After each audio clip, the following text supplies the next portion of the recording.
Bonsoir à tous, c'est Ben. On se retrouve ce soir pour la suite du niveau 5 sur la monture équatoriale, avec un petit tutoriel dédié à l'installation et à la mise en station d'une monture équatoriale. Pour tout vous dire, j'avais prévu de vous emmener faire un petit tour en montagne, mais il a pas mal plu ces derniers jours, et avec les températures négatives annoncées pour cette nuit, j'ai préféré jouer la prudence. En plus, comme ça, café à volonté. Allez, on y va.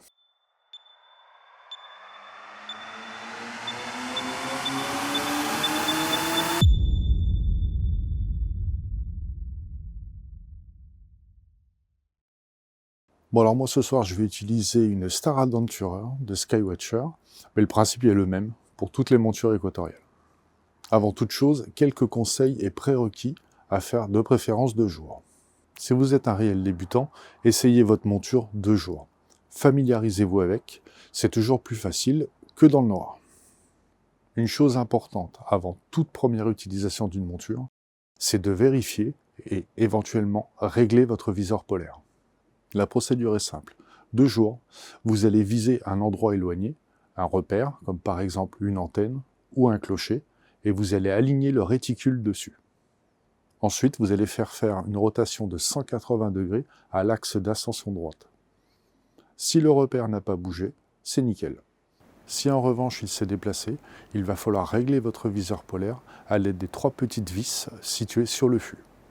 Perso, sur la demi-douzaine de montures que j'ai eues, je n'ai jamais eu à le faire. Bon, par contre, si vous n'avez pas de chance, pensez à vérifier et à le régler. Autre chose sur le viseur polaire. Il tourne en même temps que l'axe d'ascension droite. Or, nous allons avoir besoin que les axes du réticule soient parfaitement verticaux et horizontaux pour la mise en station. Donc de jour, vous allez viser quelque chose que vous savez parfaitement vertical, un angle de mur ou un poteau, et vous allez aligner l'axe midi 6 heures du réticule dessus. Et vous ne touchez plus à rien jusqu'à la mise en station. Ou alors, une fois que c'est fait, vous repérez sur les verniers la bonne position. Ah oui, un vernier, c'est ça. Ou encore, vous collez dessus un bout de scotch ou vous faites une marque. De nuit, c'est possible aussi. Vous allez positionner la polaire tout en haut de l'axe vertical du réticule. Vous allez faire des allers-retours avec le réglage d'altitude en jouant avec l'axe d'ascension droite pour qu'au fur et à mesure, les polaires restent pile poil sur la ligne de l'axe vertical. Une fois que c'est fait, on serre le frein et on ne touche plus à rien jusqu'à la mise en station. Et justement, il est temps de s'y mettre, ça caille. Je vais chercher le trépied. Moi je sais, c'est un très grand trépied. À la base, c'est un trépied pour les jumelles, mais il est bien stable et surtout il est haut, ça évite d'avoir à baisser pour faire la mise en station. Quelques conseils sur le trépied. La première chose, c'est de le positionner de niveau. Quelques conseils à ce sujet. Déjà, le niveau à bulle du trépied. Pas mal de trépieds en sont équipés. À vous de vérifier avant s'il est digne de confiance. Moi ici, je sais que je suis de niveau et il raconte n'importe quoi. Donc vérifiez avant de vous y fier. Si le niveau à bulle de votre trépied est mauvais, un petit niveau de bricolage ou une application, ça fonctionne pas mal. J'ai pas mal lu que la mise à niveau du trépied n'était pas forcément nécessaire, mais bon, ça coûte pas grand-chose, autant le faire. Autre petit conseil, si le terrain est meuble, mettez des petites cales sous les pieds de votre trépied, ça évitera qu'il ne s'affaisse lorsque vous installerez le matos dessus, et vous n'aurez plus qu'à recommencer la mise en station. Bon, le trépied. On le positionne au nord.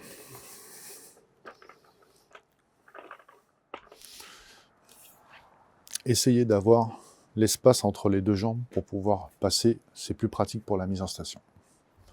Pour le positionner au nord, de jour, une petite appli ou une boussole, ça permet de dégrossir le travail.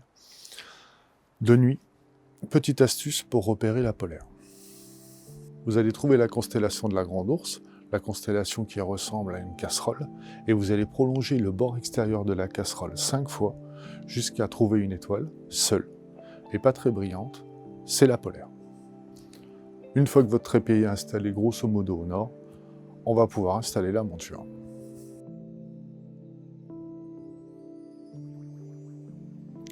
Et c'est parti pour installer la monture.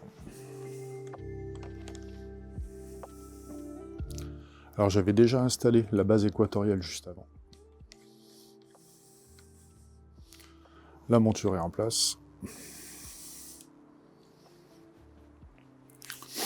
On va commencer les pré-réglages. Pour l'altitude, elle correspond à la latitude du lieu où vous vous trouvez.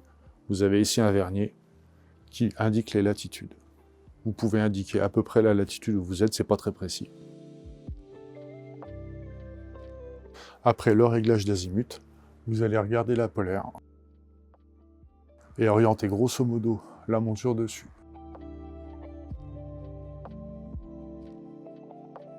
Là, je dois être pas mal.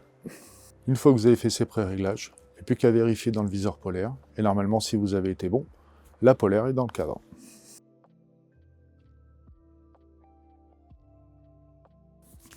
Elle y est. Star Adventurer oblige. Petit éclairage du viseur polaire. Ça caille. On va positionner ça là-dedans. Et le viseur est éclairé. Et le viseur polaire est éclairé.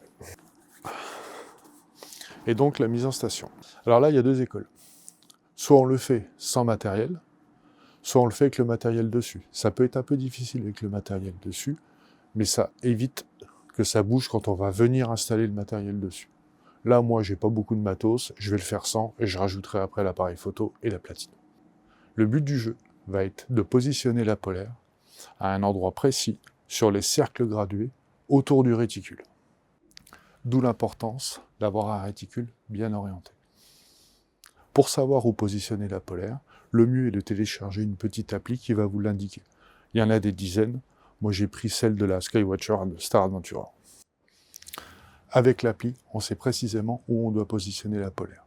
On va donc jouer avec les réglages d'azimut et d'altitude pour la positionner à l'endroit indiqué par l'application. C'est parti, et c'est là qu'on s'amuse.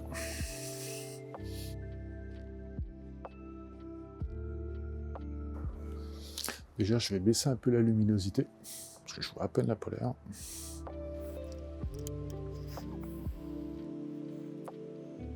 Je vais desserrer un peu le frein. Ah oui, petite astuce. Quand vous faites la mise en station, essayez de serrer un peu les freins. Pas trop pour que ça puisse bouger, mais un petit peu pour que ce soit pas non plus que ça brinque-balle, pas dans tous les sens.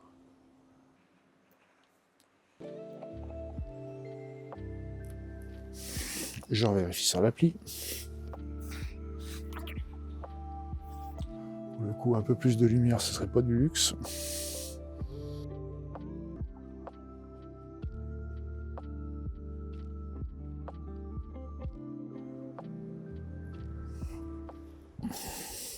Une fois que c'est fait, on serre les freins. Bon, la première fois, vous allez galérer. Moi, je galère toujours. La précision nécessaire de la mise en station dépend de la focale utilisée et du temps de pause escompté. Pour du grand champ à 30 secondes de pause, il n'y a pas besoin d'une précision de fou. Une fois que c'est fait, ou quand vous en avez marre, on serre les freins, on évite de respirer, et surtout, on évite le petit coup de pied dans le trépied qui fait que vous devriez tout recommencer. Il ne reste plus qu'à installer le matos, à lancer la machine, et à croiser les doigts en prenant la première photo. C'est parti.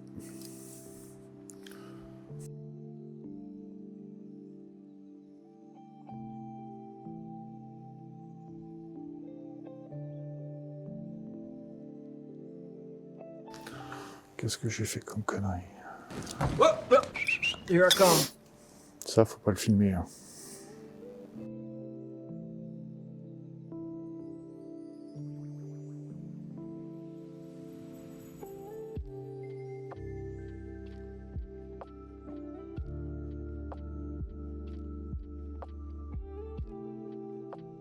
Bon, rassurez-vous, la mise en station devient plus facile avec l'habitude.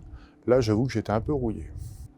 En plus, avec mes lunettes, je dois les enlever pour regarder dans le viseur polaire, je dois les remettre pour regarder l'appli. M'y remettre avec vous m'a rapidement rappelé pourquoi j'étais passé très vite à l'assistance informatique. Mais c'est pas tout ça, l'éclairage public va pas tarder à s'éteindre, il va être temps de prendre des photos. Pensez à mettre un like, à vous abonner, à laisser un commentaire, et on se retrouve très vite. À bientôt et bonne fête!